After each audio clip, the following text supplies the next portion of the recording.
A good football coach is familiar with dozens of offensive and defensive formations, knowing where to position each player based on the opponent, based on the score, based on how much time is left in the game. Choreographers also need to have very detailed plans for where to arrange each dancer in order to make the show look more organized, to make it more beautiful. And farmers as well have intricate designs for where each crop should be planted, where the animals should be, where the storehouses should be built. And all of that makes sense because we want to maximize productivity and efficiency, and organization is key. So it's no surprise that Hashem says to the Jewish people, you need to have a specific chart, a specific diagram of how you camp around the Mishkan. And Hashem says the Levim should be immediately around the Mishkan, then surrounding the Levim in another circle are the rest of the tribes, 3 on each side. So we know that organization matters, but it seems like the Torah goes into a lot of detail about where each camp should be and the specific arrangement of these 2 concentric circles of Jews.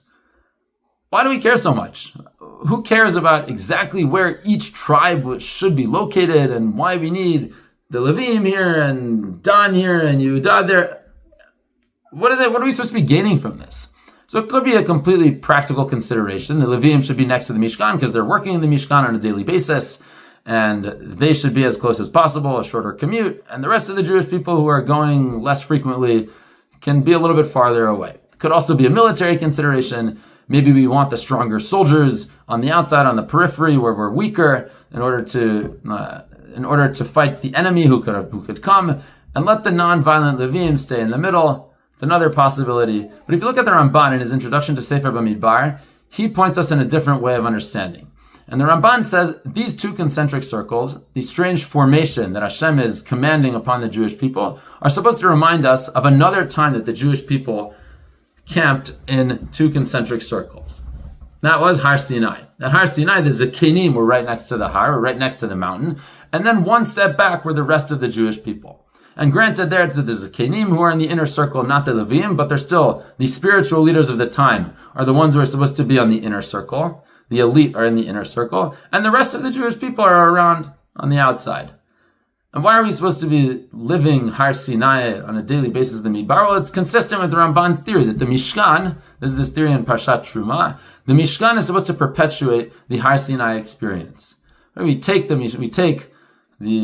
Torah that we received in that whole experience of hearing Hashem speak to us and reveal himself to the Jewish people on Har Sinai. We take that experience and we want to carry that with us, recapitulate it on a daily basis in the Mishkan, in the Midbar, when we're in the desert. And by camping in a specific way around the Mishkan, we're reminded of, this reminds me of when I was at Har Sinai, when each and every one of us was at Har Sinai. So that's great. I understand that if you were a Jew living in the Midbar, then you could definitely remind yourselves of Har Sinai. But if you're a Jew living anywhere else now, whether in Israel or in Chutz Haaretz, we don't have the Mishkan, we don't have the Beit HaMikdash, we don't have that arrangement of Shvatim surrounding one elite Shevet or some spiritual echelon. What do we make of this? How do we connect to Har Sinai? How do we remind ourselves of what happened at Ma'amad Har Sinai? Right? Shavuot's coming up, Chag Matan Torah. What do we do? So Rav Soloveitchik used to compare Kriyat Torah that we do on a daily basis or on a weekly basis to the Ma'amad Har Sinai experience. We hear Hashem's word in a community, and he said the purpose of having 3 aliyot as the very basis, Kohen, Levi, and Yisrael, there are 3 representatives of the entirety of the Jewish people, because at Har Sinai we had the entirety of the Jewish people. So nowadays when we go to shul, when we hear the Torah being read, we can also connect to Har Sinai. But I think there's another level to this. I think there's another way we can connect to the Jewish people camping around the Mishkan in a very specific way. I think it's about orientation, where we orient ourselves, where we turn, where we direct both ourselves physically, mentally, emotionally, and spiritually.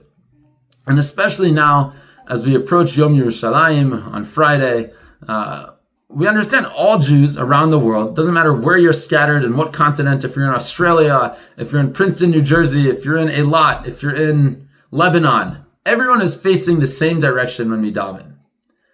And when we face one direction, we're facing Yerushalayim. It's the epicenter. It represents our values. It's not just physically facing a holy city. It is. And Yom Yerushalayim is about celebrating the holy city, but it's about what the city stands for. It's about our values. And the question that we have to ask ourselves is, when we face Yerushalayim, what are our values? What are we really facing? what are we really thinking about when we face Yerushalayim? Are we thinking about Har Sinai? Are we thinking about the Mishkan? Are we thinking about the Mikdash? Are we thinking about Hashem? Are we thinking about the Torah? Are we thinking about the values that Hashem gives us in His mitzvot? Because that's what we're really doing. When we direct ourselves, when we daven Shmona Esrei, Shachar, Mincha, Marav, Musaf, whenever we're davening, that's what we're doing. And even when we're not davening, we have an opportunity to celebrate Yom Yerushalayim. That's celebrating both the liberation of Jerusalem, of our holy city, but it's also representative, and it's an opportunity to reflect on what Yerushalayim means to us. And Yerushalayim is the city of Torah, Ki mitzion tetzeh Torah, and that's what we should be thinking about. We can relive Ma'amad Har Sinai every time we hear Kriyat Torah. We can also relive it every time we daven, when we face Yerushalayim and we think about the values that the city stands for. Shabbat Shalom.